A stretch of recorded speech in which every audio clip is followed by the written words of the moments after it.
Welcome to another edition of Beyond the Numbers. And once again, I am joined by one of our tax specialists, Mr. Tom Biggs. Tom, how are you doing? Morning, Chris. Yeah, good, thanks. Good. You okay? Yeah, all good, thank you. We're here to assess or analyse the budget. We're about a week since the Chancellor's announcements, and I think the dust is settling, isn't it? Yeah. I think that, people have had a bit of time now to sort of take in the various announcements. Read through the small print, eh, Tom? Well, exactly. That's always the key with this, Chris. Is that it's very easy for the Chancellor to stand up at the box and sort of make these announcements, but actually a lot of the key with this is the detail that gets released afterwards and the fine print, really. So that takes a bit of time to go through, as I'm sure you can imagine. Yeah. Indeed, what he announces and what actually happens, they have to be looked at carefully. So I thought what I'd do is I'll start off with a bit of the big picture on this, because once you've got the big picture, that then gives context to some of the announcements. And my sort of take on this, if you like, is that this is a Chancellor who's expecting inflation moving forward. And I think it's also a Chancellor who's quite concerned about potential interest rate rises. So one thing I think I took from this is that the national debt is projected for the UK to rise to about 2.8 trillion going forward. And the reason that I think he's concerned about inflation is obviously you've had a huge amount of government stimulus, and basically that's a lot of that this time around has sort of put cash in people's pockets. Sure, unemployment's gone up, but actually a lot of people have still remained in work and have almost been forced to save. So they've been at home, they haven't been, commuting as usual, going out, eating, drinking as usual. So in a sense, there's a lot of forced savings. And of course, as things open up, so what you have there is pent-up demand that might be unleashed on the economy. And then factor in that, with COVID-19 and the pandemic, a lot of international supply chains have been smashed. So you potentially have a sort of scenario there, I guess, whereby, you've got a lot of demand chasing potentially too few goods, too few services, potentially. And when you have a situation like that, prices can rise. Yeah. So, it's a real risk, isn't it? I think it is a risk. Yeah. So inflation may be coming back as we know it. And rising inflation could potentially force up interest rates to try and keep it under control. And that then gives the Chancellor a problem, because it then potentially puts up the interest bill on the UK's debt. And if that happens, well, then our debt costs us more. And if our debt costs us more, that could blow a big hole in the government's budget and spending plans. So I was watching Spectator TV about a week ago, and they were saying, if there's a 1 percentage point increase in interest rates, that leads to the need to find the equivalent of the education budget. If it's a 2 percentage point increase, that would lead to the need to find the equivalent of the defence budget in terms of our spending plans and covering off the interest bill. So clearly the Chancellor is very concerned about this, and it's this in particular, not paying down the debt, but just the fact that spending could be derailed by interest rate rises. This is why we had the budget that we had, which is one very much of tax rises, and I would argue stealth tax rises. Yeah. On that note, Tom, over to you, because I think the first thing we're going to cover is actually some of his spending plans. Talking of all the debt, we'll go on to extended support. Yeah. So we'll obviously come on to the various bits, Chris. But I guess the way I saw this is that we could sort of put the budget into three sort of main areas from a tax perspective, I suppose. First area that we'll talk about is coronavirus support, an extension of various measures, which obviously the Chancellor has seen as necessary given sort of where we are with the pandemic. Second area is sort of business tax. So there were changes to corporation tax on the horizon, and various incentives for spending, funny enough, which links into what you were saying about this pent-up demand. Yeah. And then there were also announcements in regards to sort of not just personal tax, but tax for individuals generally. So things like capital gains tax, which we obviously touched on before the budget, inheritance tax. There were announcements on that kind of stuff. So three main areas really that we can break it down to, and that we'll talk about here. So the first one, coronavirus measures. Now, we obviously sort of touched on some of these in our previous video, whereby we were anticipating that perhaps he might turn around and extend the VAT reduction for leisure and hospitality. That was due to end, I think it was at the end of March. So we talked about possibly extending that. As it turns out, that's what he did. So that has been extended until I think it's the end of September. After which, then what happens, Tom? Then what happens after that? So after that, there'll then be, rather than it going straight back to the standard rate of 20%, which is obviously quite a big jump, there'll be what's called a transition period, whereby there will be this new rate of 12.5% that will apply. That will apply from the 1st of October through to the 31st of March 2022. And then from the 1st of April onwards, then we're back up to the 20% rate. So actually, in terms of timeframes, although it goes up to sort of 12.5% from October, he has extended it by effectively a whole year, pretty much, before we get back up to the main rate of 20%. So tick for us there, Chris. We predicted it, and that crystal ball was working there, Tom. It was good, wasn't it, that one? It worked on quite a few, but not all of them, Tom. All of them. So we're on the money with that one. Another one that we talked about, Chris, talking about our crystal ball, was the Sdlt Holiday. Land tax, yeah.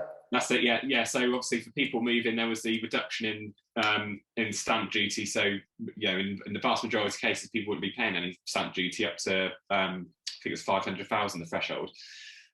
So that was due to end at the end of March. And as we talked about in the last video, given the lockdown, actually property transactions have been sort of slowed up. So there was a risk that there were going to be some people that were looking to benefit from this, and actually they'd fall foul because they would actually complete after the 31st. They wouldn't complete in time. Yeah. Which is obviously extended that. Yeah. So that was extended to the end of June. And again, there'll be a bit of a transition whereby from the 1st of July, the 500,000, effectively like a nil rate band, if you like, where you pay 0%, that will be brought down to 250,000, which is still higher than what it was previously. What was it previously, Tom?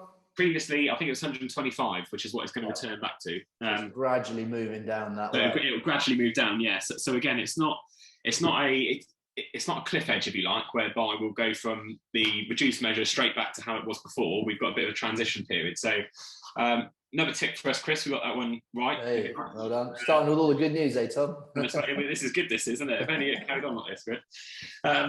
So those are two things that he's extended. He's also, and I think this actually came out the night before the budget, effectively, the furlough scheme, which was due to end at the end of April, has been extended again. So that will run through to the end of September now. Are there some subtle amendments going on there, though, Tom? Yeah, so there are some changes to it. So first and foremost, for employees to qualify, they had to have been on the payroll and an RTI submitted by I think it was either the 2nd of March or the 3rd of March. It was either the day before the budget or the budget itself. So that potentially brings forward the qualifying date, which previously was the end of October, for the scheme up to April. So for claims from May onwards, potentially a greater number of employees may qualify if they're on the payroll between that period. Also of note is that from July, employers will start to have to contribute towards the furlough pay, similar to how it was before when it was being phased out or due to be phased out back in October before it was extended for the first time. So from July, employers will have to pay 10% of the wages. So effectively, to get to that 80% overall figure, the government will presumably pay the 70% of that, and then the employer will have to pay 10%. So effectively, they're going to start to contribute. Now, from August and September, that then goes up to 20%. So again, the government proportion will be 60%. The employer will have to contribute 20%, so even gradually increasing employer contributions. Yeah, exactly. Yeah. So effectively, you've got a scenario whereby if you've got someone on furlough and they're not doing any work for you, effectively, you've still got to contribute at least 20% of their furlough wages. Yeah. So same as how it was before. It's just being gradually phased out, and then when we get to October, obviously, then the scheme is due to go. Now, obviously, we were in that scenario last year, so I'll believe it when I see it, Chris.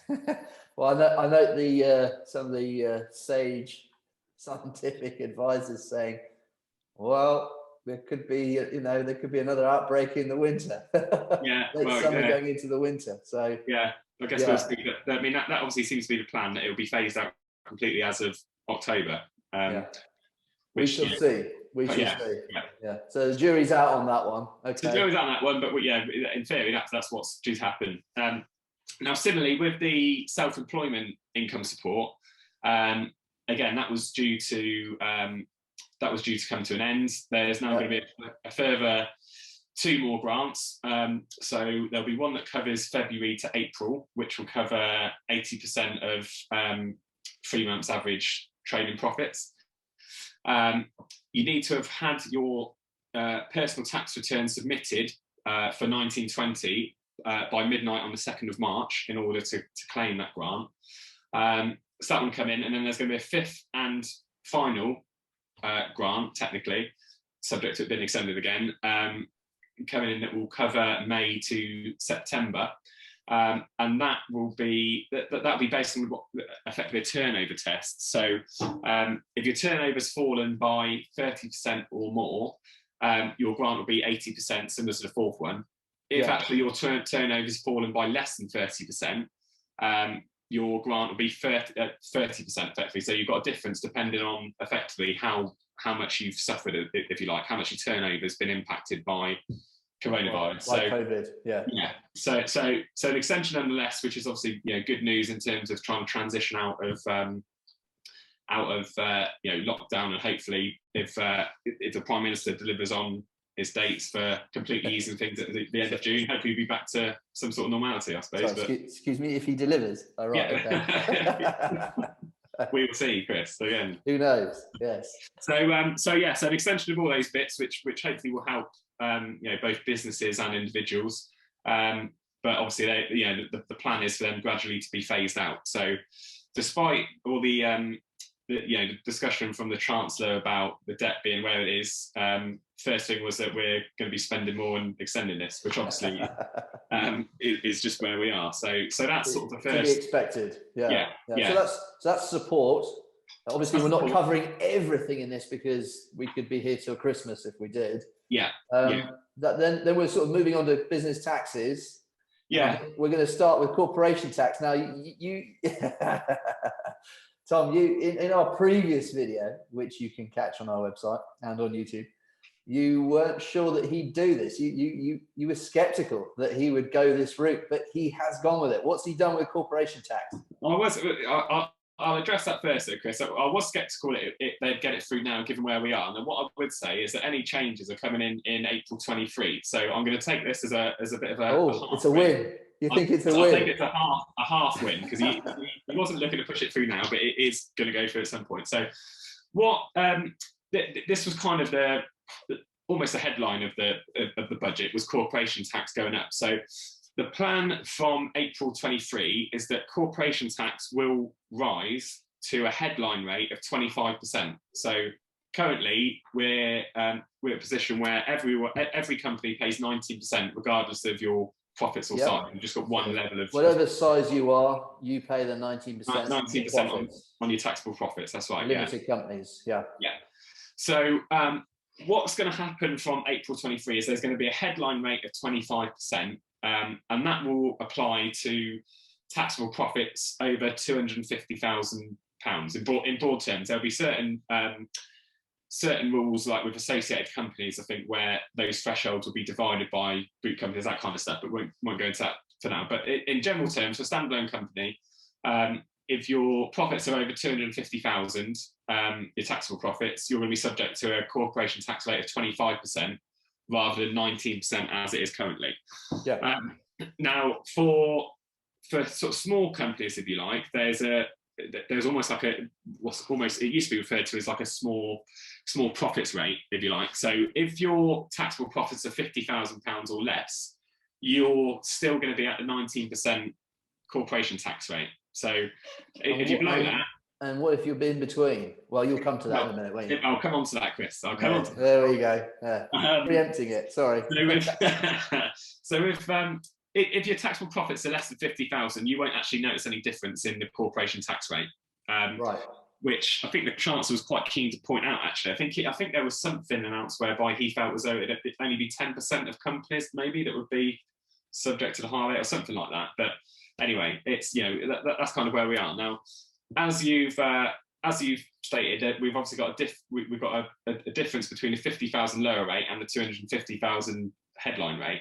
Now, in between that, there'll be what they refer to as tapering. So you'll within that rate, you'll pay a slightly different rate, which I think works out to be something like 26.5% technically on the profits within that band, to get you up to the 25%. So effectively, you're going to pay a blended rate almost in between those bands. So there's a bit of tax planning that can be done around that, and effectively, certainly from a group perspective, to try and make sure you're not within that marginal rate. But in essence, Chris, this is basically a return to the corporation tax regime as it was back in, I think it's pre-2015. There was effectively this marginal rate and these lower and upper limits. So we're kind of returning back to where we were before. After all that, after George Osborne and all that, we're back to where we almost started. Back to where we were before, almost. Yeah. So that's going to be brought in as of April 23. So the Chancellor's been quite generous, if that's the right term, in giving companies effectively 2 years to kind of plan, if you like, for this coming in. Do you think there's a chance that this could be reversed? Say the economy really does boom when everybody comes out, and if the economy booms, so the tax take should increase because people are out spending more income tax, blah blah blah blah blah. Is there a chance, given it's got a fair chunk of forward planning to it, that he might then go in a later budget, actually our tax take is better than we expected, I'm reversing the corporation tax change? I mean, in theory, Chris, he could do. I mean, it's kind of, again, we need to probably upgrade our crystal ball a little bit and let it set the sort of thing, I suppose. Get that 2.0 on it, yeah. Yeah, exactly. Yeah. So, I mean, he could do. In fact, he's saying it'll come in 2 years. He's obviously giving himself a bit of wriggle room to sort of, turn around and say, oh, actually, we don't need to. We're great. We've done you a favour. Actually, we're not going to bring it in. So, difficult to say. It could do. I mean, who knows? Over the last few years, we sort of seen snap elections and whatever else. So, if we find we have an early election before the fixed term sort of parliamentary law kicks in, then who knows what happened really. It's a possibility. It could all be reversed. Okay. Depends. So you've got to see what happens with inflation, what happens with interest rates, and what happens with the tax take to understand what might happen to corporation tax going forward. It's not necessarily set in stone. Yeah, exactly. Yeah, that's right.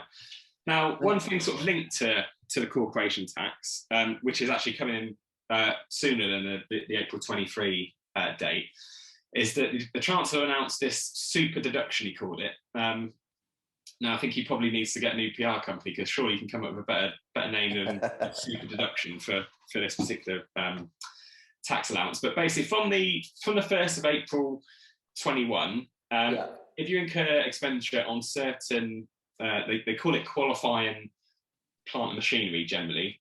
So anything that you would have previously benefited from main pool capital allowances, which is effectively capital allowances are basically a tax depreciation that you get off at a set rate from your corporation tax profits. So anything that you spend after the 1st of April 21 up to the 31st of March 23, you'll get a 130% write-off against your taxable profits for that expenditure. So in broad terms, if you spend 10 grand, let's say, on a bit of plant machinery or fixed assets that would fall within that category, you'll benefit from a £13,000 offset against your taxable profits. Now, the key there is it's offset against taxable profits, not against corporation tax. So reduce down your taxable profits that then whatever tax rate is applied to in future years. At the moment, it'd be 19%. So less of your profits are subject to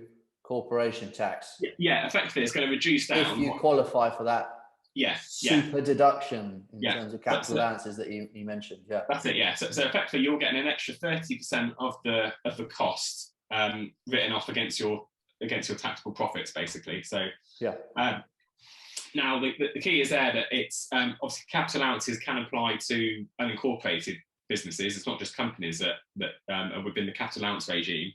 However, that super deduction, one of the conditions to qualify for that is that you have to be subject to corporation tax. So by definition, you have to be profitable. Yeah. Well, I mean, by definition, that super deduction is only available for companies. Basically, it's not available limited companies. Yeah. To unincorporated businesses, basically. So, quite generous to try and offset, obviously, the sort of pain coming down the line in the future. But again, the idea of this, as I understand it, is that by giving companies a 130% offset against taxable profits, is that it's hopefully going to encourage them to go out and spend money and get the economy going again, which is kind of what we spoke about earlier. So he's trying to kickstart the economy a bit. Yeah, exactly. We're trying to get the cogs turning again, aren't we? Really, I suppose. So he's in effect sort of reversing what George Osborne did. So George Osborne was less generous with the allowances, but reduced corporation tax, from memory. Yeah. Rishi's reversing that, going the other way. He's raising corporation tax, but being a bit more generous with some of the allowances. Yeah, well, exactly. The thing is, I think we spoke about this on the last video, Chris, is that with the corporation tax going up, effectively because of their manifesto, their hands were to an extent tied. Their manifesto that they got elected on back in 2019, wasn't it? I think December 2019. Yeah, that's it. Yeah. Was on the basis that they wouldn't increase income tax, national insurance, and VAT. Yeah. So this is a Chancellor caught a little bit in the headlights because his Prime Minister wants to spend pretty big, right? Yeah. But at the same time, he doesn't want to tax that much more, and he said, "Well, you can't touch the following taxes X, Y, Z." And Sunak's left in a bit of a sticky wicket as to what can he do. Exactly. Rates may rise and he might have a big hole in his spending plans. Yeah, exactly. So, a bit limited. So corporation tax going up, whilst it's obviously not great, touching on what we spoke about before with, Brexit and that kind of stuff, it's not coming straight away. But, the Chancellor's currently a bit limited as to what he can do, really, until there's another election and a new manifesto put in place, really. So his hands are somewhat tied. Yeah. Yeah. So somewhat, I say, because I'm sure later on we'll talk about some of the other stealthy things. Yeah, that's right. Yeah. So that covers our capital allowances. Now, I just wanted to, before we move on to the sort of individual tax, if you like, or personal tax, those sort of things, I just want to touch on another bit that falls within the sort of business tax sort of section, if you like, which was a relaxation of the loss carryback rules. So in general terms, unless a business, when we talk about business, we're talking here about an unincorporated business or a company. In general terms, you can carry back a loss to the previous year, and that's it. If you cease to trade, it's a bit more flexible, but we'll ignore that for now. Now, what the Chancellor announced is that actually there's going to be relaxation of that to take into account the fact that particularly over the last year, a lot of businesses have been loss-making, obviously given the pandemic and everything else. So to try and benefit from that, he's going to relax the loss carryback rule, so that rather than just carrying back for 1 year, you can carry back for up to 3 years. So future profits versus last 3 years worth potentially of losses. So there's going to be a bit of decision making here, which is going to depend on obviously what your future profits are going to be, which if you're a company could go up to 25%, as we just spoke about, versus the immediate cash flow benefit, if you like, of carrying back to a previous year that may have been profitable and therefore getting a refund of your tax due. But that's obviously going to be at a lower rate which would have been 19% or maybe slightly. Just trying to think when the rates came in, but in broad terms, it would probably be 19%. Versus obviously carrying forward, but not getting that cash flow benefit for at least another couple of years, if not longer. So, bit of consideration there. But the fact that there is a bit more relaxation of that, it is good for businesses. Really, it at least gives them an option, particularly from a cash flow perspective, to tap into those losses that have been realised over the last year. Yeah. So like I say, that applies to both companies and incorporated businesses, so sole traders, partnerships, etc. So good news for them, really, a bit more flexibility. Yeah, excellent. So that sort of covers that covers organisations, companies off, and then we're moving to individuals, Tom, and this is where it all gets a bit smoke and mirrors, if you like. Yeah. So as we touched on just a minute ago. The Conservatives were elected with a manifesto that they wouldn't increase national insurance VAT. So, VAT will part now. So no income tax, no national insurance rises. Yeah. Yeah. So fine. So effectively, there's Rishi was a bit limited in terms of being able to put up taxes there to try and reduce down our debt. So what he has done, which is a bit of it's probably not correct to say it's a stealth tax, because it's going to be dependent on wages rising, inflation, and that kind of stuff. But if we work on the assumption that in general, inflation will go up, wages carry that on an upward trend over the next few years, there will be an increased tax take from income tax, national insurance, and a couple of other taxes that we'll touch on in a minute. So whilst he hasn't increased taxes in terms of rates and that kind of stuff, what he has done is effectively frozen thresholds and allowances, so that as the idea being, obviously the thresholds and the allowances will stay the same, but if wages are sort of increasing over the years, effectively you're going to more people fall into higher tax bands. Yeah, exactly. Yeah. Or as an individual, as say inflation rises and thresholds don't, well, then you find that a greater share of your income ends up going to the tax man because you're going into higher tax bands. Exactly. Yeah. Then you would have if those tax bands had risen with inflation. I think that's exactly. Yeah. So over the next next tax year being 2021-22, the thresholds will go up slightly as they were intended to, which is generally in line with sort of CPI basically. So it will go up next year, but then from that point they'll be frozen until April 26. So 5 years basically. Exactly, which is, and again, going back to what we spoke about before, we're going to see an election before then. So whether it does stay frozen until that point will be debatable, I suppose, because it depends on what people are trying to get elected on. I think that's very stealthy, Tom. I think it's very stealthy. so no direct tax rises for individuals, but indirectly, if we work on the assumption that inflation and wages will go up, more people will be drawn within sort of income tax, national insurance, etc., and or into a higher rate as well. So what was announced, just sort of just to step away from that and give a quick overview of it, is that for income tax, there aren't going to be any rises, but the threshold, so the personal allowance threshold, the basic rate band threshold, etc., will rise in 2021-22, and then will remain at that point until April 26. Same thing. So from this April, from 6th of April, they'll go up and then be frozen for the next 5 years. Yeah, exactly. Yeah. Same thing will apply to national insurance. So the primary earnings threshold, the lower profits limit, upper earnings limit, etc., they'll all rise slightly with CPI as was intended anyway, but then they're going to be frozen until April 26. Same thing applies to capital gains tax. The annual exemption is going to be frozen until April 26.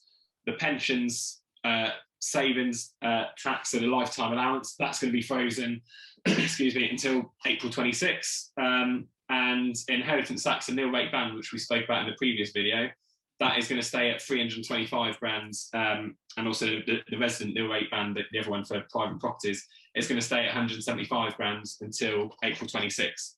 So, we spoke about this on inheritance tax. Yes, we did. Yes. The nil rate band, as we said before, has been 325 grand since 2009. So if this holds true, it's going to have been frozen from 2009 to April 26 at the same level.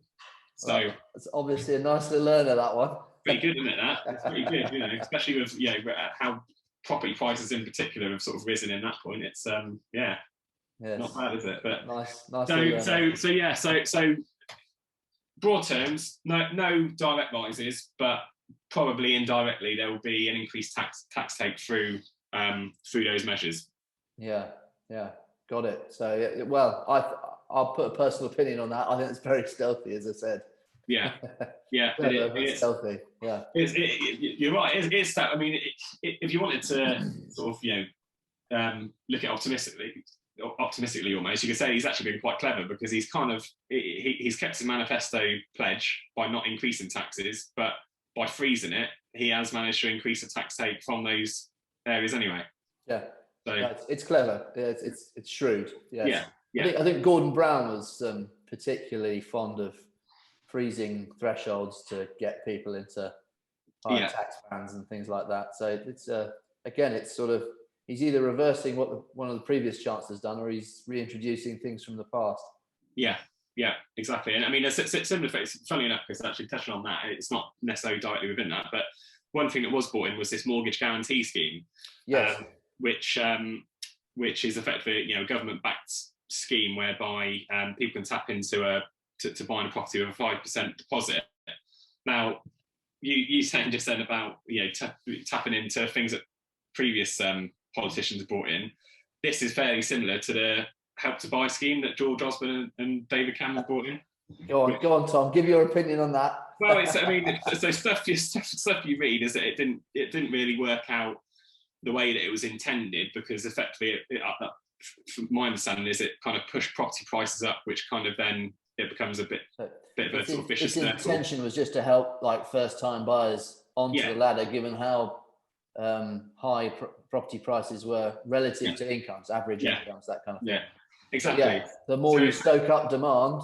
Exactly, prices go up, and so certainly a lot of critics say that actually it didn't really work, because it obviously pushed up prices, and then that 5% deposit figure becomes bigger that people can't afford anyway. So I guess we'll see what happens with this, but it's interesting that this was kind of announced, but it is actually fairly similar to the scheme that was really brought in, and I think it's due to be phased out as well. So sort of similar to what you're saying, I suppose, in terms of going back to previous policies. We look at corporation tax, that sort of stuff, going back to previous stuff that was actually brought in. So this mortgage guarantee scheme is another example of that, I suppose.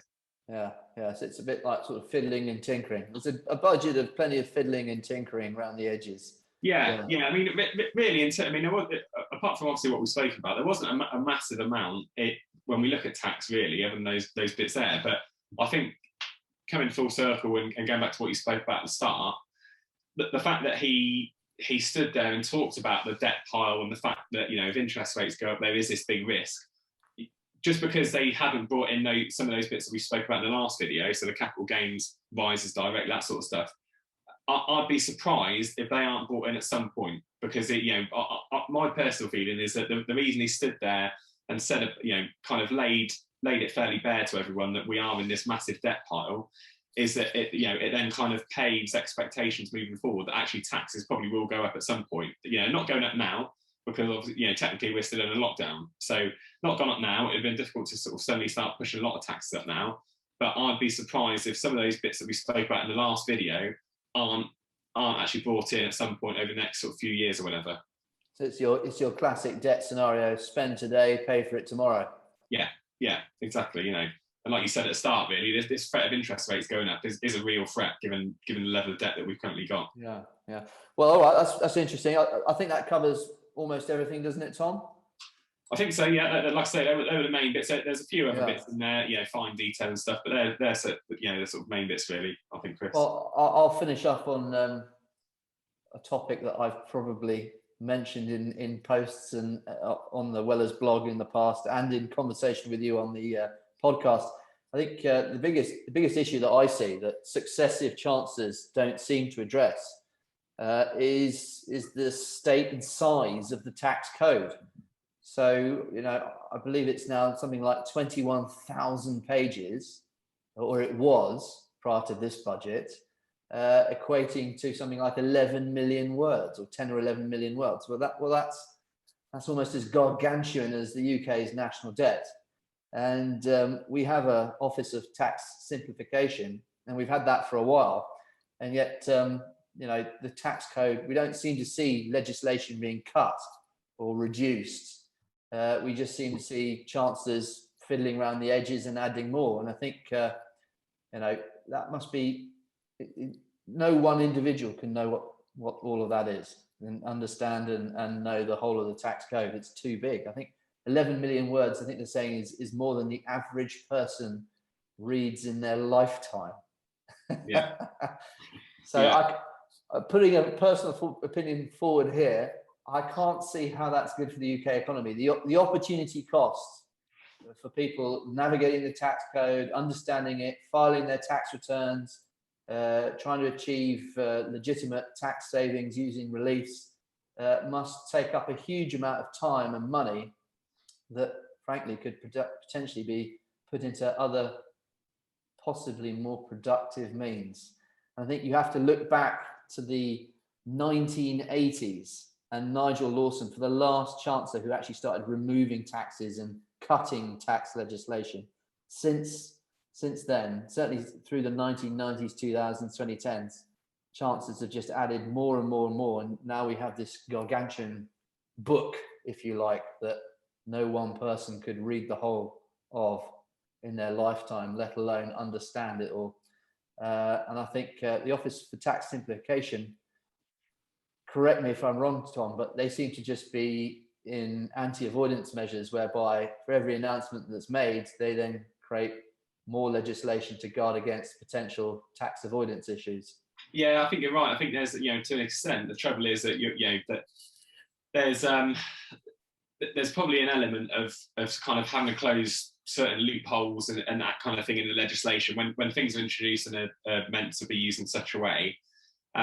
It can often be the case that loopholes are found and actually it's applied in a different way. So as a result, you've then got to introduce separate legislation on top of what you've already got to try and close that off. So it is a tricky one, Chris. It is a difficult one. I mean, it would, just touching on what you just said there, really, if for nothing else, producing a tax legislation would be great for all the students doing their tax exam, because when I did mine a few years back, you go into the exam and you're allowed the legislation there. I mean, the amount of books that you have, there were various people that turn up with suitcases full of these books. It's insane, and you sort of see them sat on the desk there. So, for nothing else, just for the tax students, really, it'd be great to reduce down the books that they've got to carry around because they're heavy. Just shows how clever you folks are, Tom. Something like that, Chris. Something like that. And on that bombshell, I think that's a good note. That's a good note to finish on. So thank you very much, Tom.